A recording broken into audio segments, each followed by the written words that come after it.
In this video, I'm going to show you how to share YouTube video on Facebook Messenger.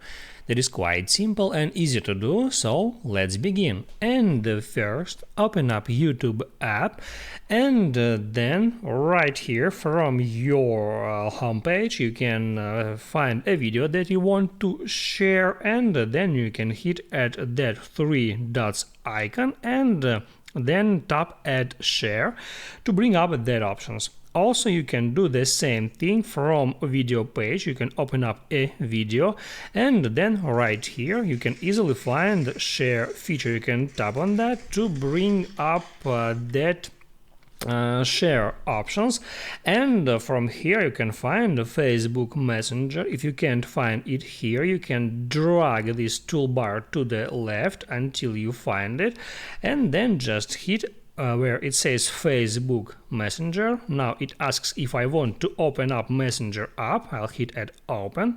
It opens up Messenger app, and then right here I can select any user whom I want to send that YouTube video link.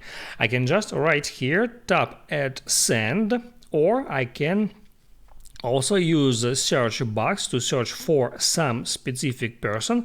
In that way, I can now hit at send next to that person's name to send that link to one more person.